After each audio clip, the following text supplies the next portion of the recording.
welcome to Kevin's European Garage, and today we're going to find out what's wrong with my Cayenne over here. As you can hear, the idle is all over the place.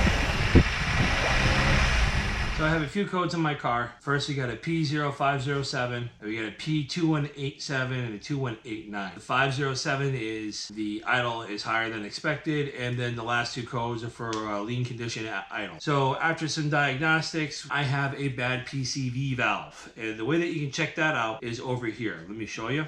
As you can see here, on top of the valve cover, the very back, there's a little hole over here. And what happens is when the PCV valve goes, there's a diaphragm that's inside this part of this part of the valve cover, and that diaphragm will have a tear, usually start leaking. And then what you'll get is you'll have a vacuum leak coming out of this hole. So if you hear a rush of sound and put your thumb over this or finger or whatever, and it changes and goes away, well, there you go. You got a bad PCV valve. This is a video to replace it. We got to remove the intake manifold and the valve cover in order to change it. Okay, so the first step that we got here is you got to remove all of the engine covers over here, and you got to pull out all these clips. These clips come out pretty easy. Just put your screwdriver here on the side. There's a little slot for it. Pry them up and slide them out.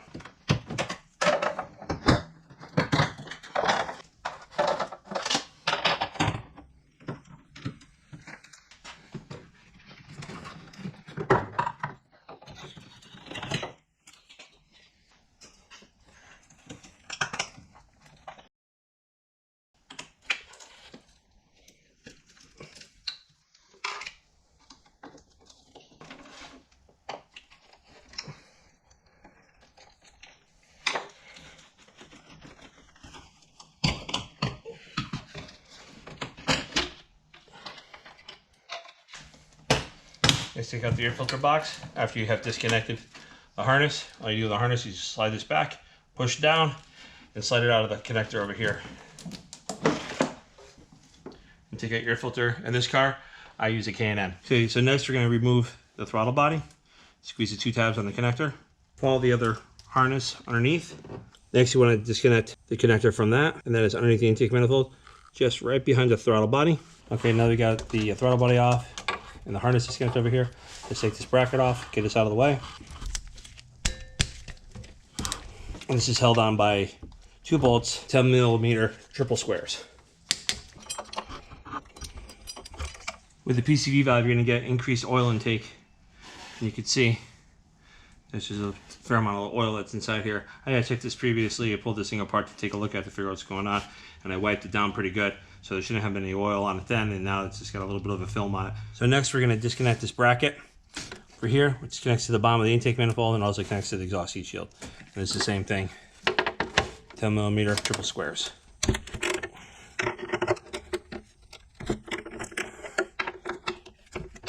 So after taking the bracket off, now you can pull this cover off. It's kind of held in there with some clips that you just slide a thing into. It's not held in any more screws up on top. So what you just do is you just pull it out. It comes out, and you just have to wiggle it out. Now I got the heat shield off. You can see we got the line for the PCV valve. This is where it connects to the intake manifold. And over here in the back is where it connects to the valve cover. So we got to disconnect this hose off of here. Squeeze over here and slide off, and do the same thing in the back. Squeeze these 2 tabs, slides off. Next, disconnect this hose.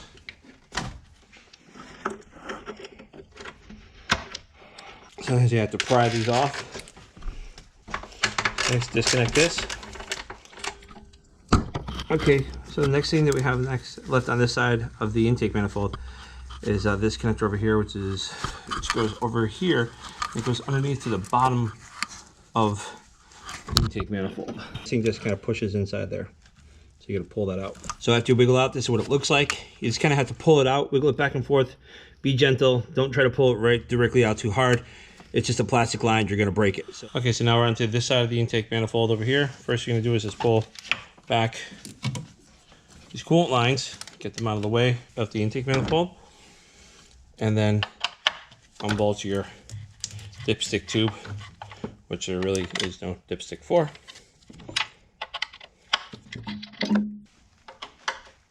All right, so now let's disconnect this, and this is for the intake manifold runner. It's got one vacuum hose that connects up to it over here. Pull it out, slide this back. Next, let's disconnect this vacuum line off the solenoid. Unclip it all the way in the back over here. After I disconnected that vacuum hose from the solenoid, I disconnected the plug. And there's another vacuum hose that comes off the bottom of it, stretches around, and goes over to front over here. So now the next thing I'm going to do is take the solenoid off. There's these two tabs. Right here and on the other side, and it just slides right off. The next thing that's really difficult is on this bracket over here. You actually got to take this screw off this bracket. Looks like it'd be a T25, and you have to get it from the bottom. So it's not exactly be easy, but that has to come off. And then we can actually slide some bracketry up. Next thing left after that will be just the high pressure fuel rails. That little harness over here, we want to disconnect it off that bracket, and you can just like pry open the connector like such. Put a screwdriver, pop it out. We can get this wiring harness off of here. After pushing these things down, I'm able to get a screwdriver, which ends up being a T20 up from the bottom. See? And then unscrew it from here. So after that screw is removed, now we can slide this bracket over and we can disconnect it from the intake manifold. Slide it down. Now that disconnects the hose assembly from the intake manifold. All right, now it's time to start disconnecting these high pressure fuel lines.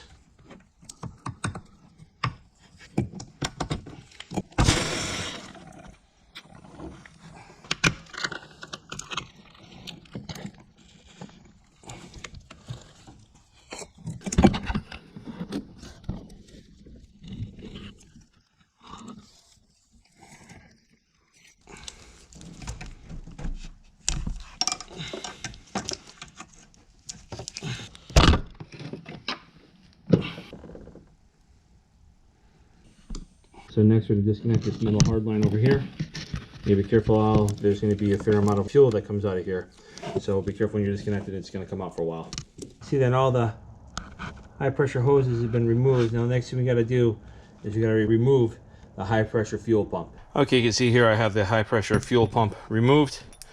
Not exactly easy. T27 Torx bits, 3 of them. So this is what it looks like removed.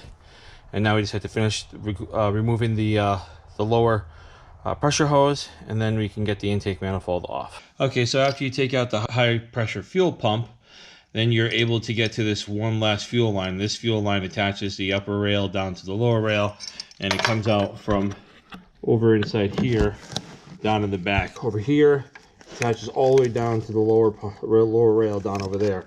I had to use a 17 millimeter wrench, a little stubby, and then I had a 17 millimeter crow's foot on the bottom one in order to break it apart. So the bolts for the intake manifold, you have one over here, you have one down here, another one over here, third one over here, and then at the very bottom, underneath everything, you're going to see one over here, right there, another one next to it, see, straight down here, and a third all the way down over there next to the fuel rail end. So now let's take off those bolts. And these smaller ones are a T30. And the 3 large ones on the bottom are a 10 millimeter triple square.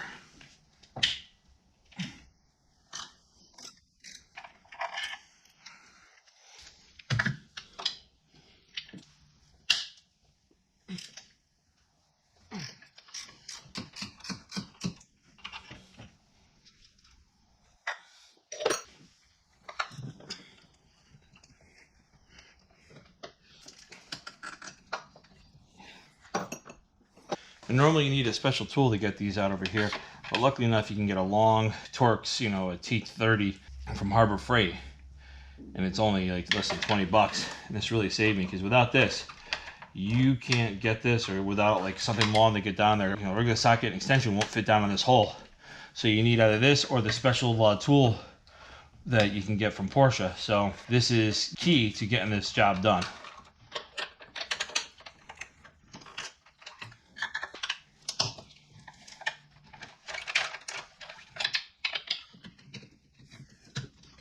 Okay, so now that all the screws are out, we can start lifting up on the intake manifold. First, you gotta lift up this side, up, and then you gotta pry up, back over here.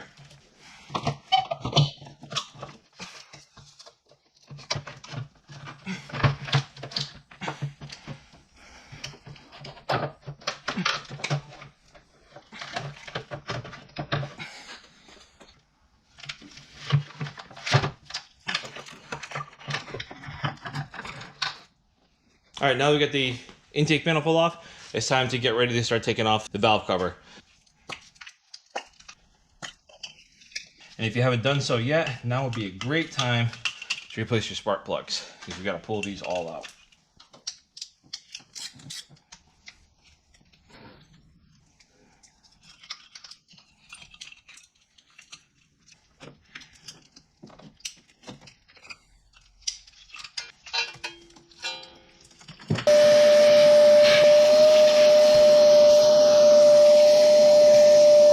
So these are the 3 lower injectors, high pressure injectors. So the seals on the outside over here are the ones that were bad. They just got damaged when pulling it apart. But unfortunately, when you pull these things out, they got a Teflon seal in there, and once you pull them out, they start to expand, and after that, they're pretty much no good. So you have to replace those. And when these things are coming apart, they end up moving. So it's just better to pull them out and replace them. Okay, so after you pull out the injectors, you're going to take the little wire brush tool that comes with the kit, putting the seals on, and clean out the ports going into the engine. You can see this is injector that's been pulled out of the engine. So let's get ready to put the new seals on there.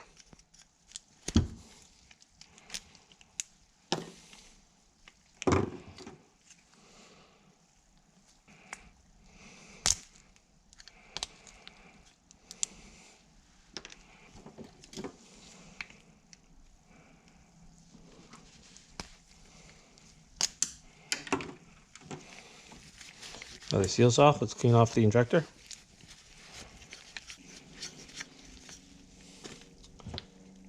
Let's start putting on the new seals.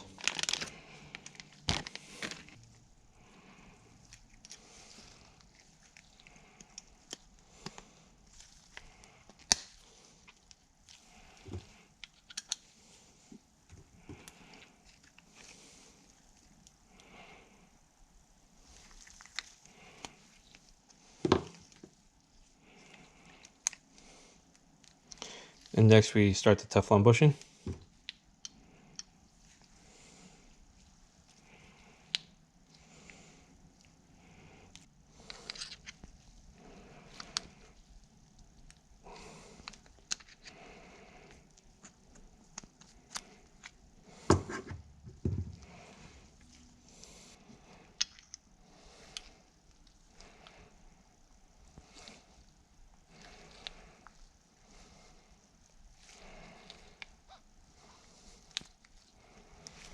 Alright, so now you put this sit on there for a little while, and this is ready to be installed after this.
So inside here is the PCV valve, and I'll be popping this cover off to replace it. So I removed this part of the gasket. Now it's time to pry this off over here. You have to be really careful with this and work slow, or work around from side to side. You don't want to break it.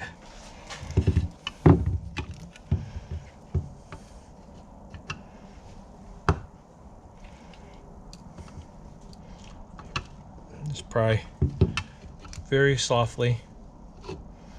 If you get the right size screwdriver, you can just jam it in there and twist it, and it'll pop off. And there it is. And over here, we can see the torn gasket. Right here, here's the hole. I'm just not making it bigger.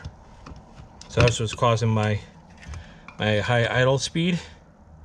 You can see it's starting to tear at other places too.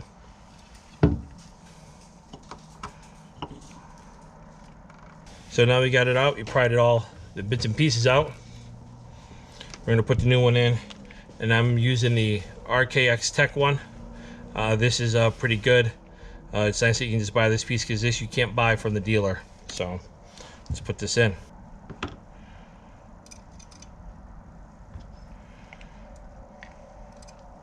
You can see how this piece sits right inside here.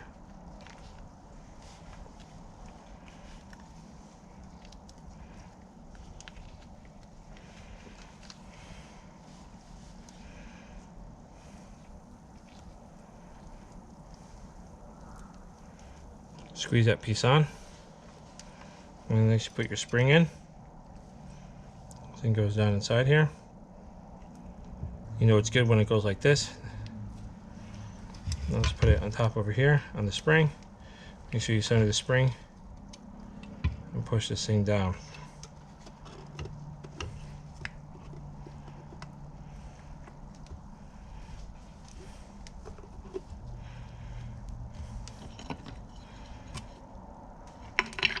Put the cover back on. Just be careful that you didn't pinch anything, but we should be good. I'll pull it off to look at it one last time. See how it's nice and down inside there? It's sitting inside. You don't have to worry about pinching anything. Spring looks good. So let's put this thing on.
So it's really important that you torque this in the proper order, and also to the proper foot-pounds. In this case, I'm actually using newton meters, which is 10 newton meters. You want to make sure that you're tightening it in the proper sequence so that you don't crack the cover. Cover's only plastic, so you know, use your get a good torque wrench and start in the order. You want to go clockwise.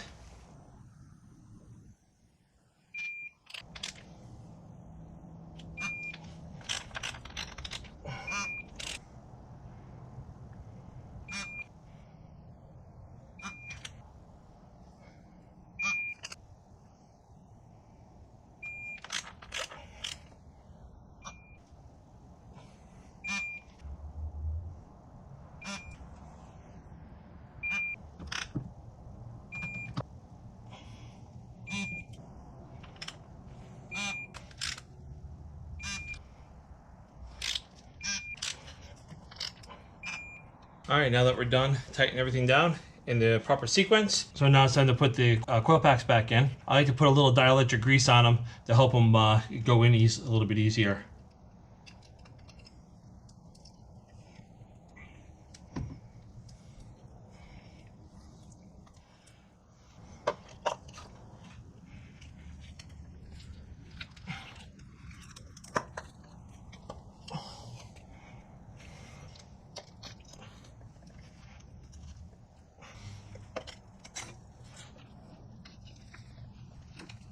Now it's time to put the harness on.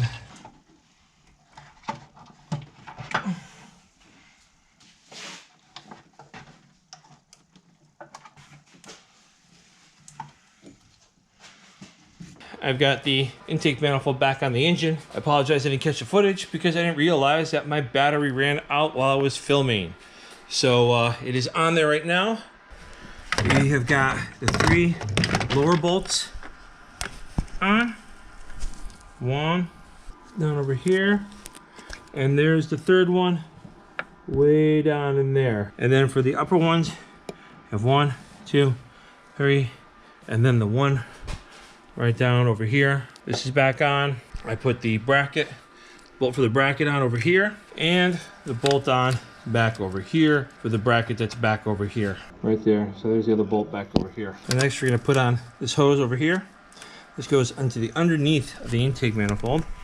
Get a shot of it here, right into over there. And this thing just pops in and out. Next, we're gonna connect up this hose back up to the nipple that's right here next to the throttle body.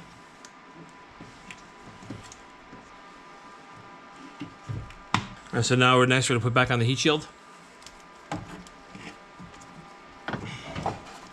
So when you're trying to put on the heat shield over here, there's a little tab that hangs down. There's 3 points where it slides into these clips. And in the middle one, there's a bracket that goes kind of underneath it, or like a part that comes off. So you gotta do is you gotta make sure this thing slides on top of that. As soon as you slide it on top, it slides right in. Other than that, you're gonna be fighting with yourself trying to get it on.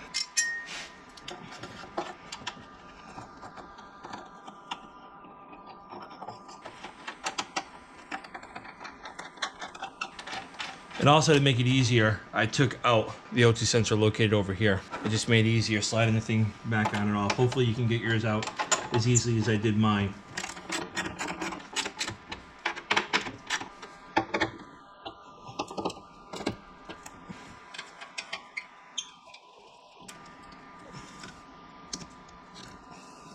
I highly suggest using a socket for the O2 sensor like this.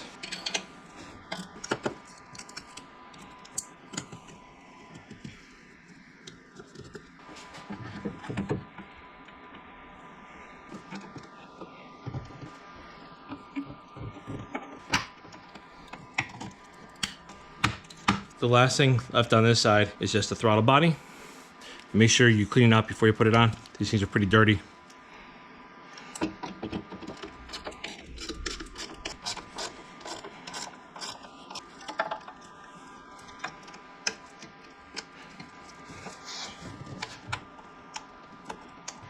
All right, so this part of the intake manifold, at least on this side, is done.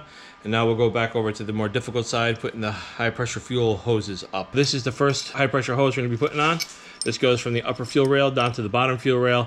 Like I said, sorry I can't show you exactly what I'm doing when I'm putting this thing on, because I can only do one thing at a time. Hands in there or camera in there, now it's both. I'll show you what it looks like when this thing's been installed. Right over here is the high pressure hose that goes from the upper injectors down to the bottom. So next we're going to put the high pressure fuel pump in. It goes in right over here, and I'll show you that after it's all installed. All right, so now I get the high pressure fuel pump in. The next thing to do is connect the hose off of here, the high pressure hose, to the top rail. Okay, now we got the high pressure lines on over here and over here. So now it's next to connect up the wiring, and the harness and the bracket is down underneath here, the solenoid, and the vacuum line that reaches up to the intake manifold where it adjusts the runners. I get all the electrical connections back up over here. Everything's connected back in. This bracket that runs across from side to side. One of the tricks is with this thing is this part is will come undone. and it's got this one little I think it's like a T25 screw that holds it in place. And on the end of it is where the harness attaches to it, where it's got a plastic clip on it. Take the plastic clip off. This coolant pipe is in the way. So the only way to get it in and get it to line up right is you got to take it off and then have to snap it back in after the fact. So the next thing I got left now is over here. I got a solenoid, dipstick, a couple connections, a vacuum line, and then we're ready to turn the key on and pressure up the system and check for any leaks. Okay, so now I've got the hose back in place over here. I got that little bracket on with the clip that I told you about, that you have to put that on after the fact. When you're putting it together, you'll never get it up there right. Dipstick is back on. The solenoid over here is back up. That shows the variable intake manifold. So next thing left is to put the intake on, and then we'll turn the car on and check for leaks.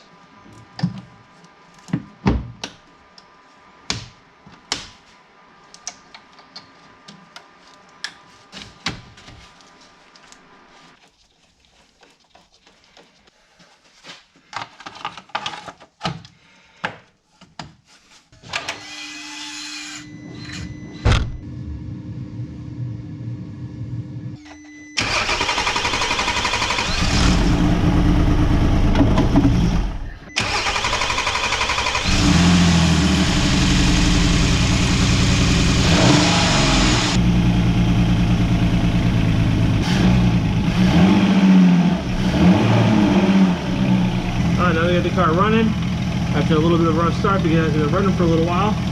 Looks like everything is good. And that's how you change the PCV valve on a Porsche Cayenne 3.6 V6.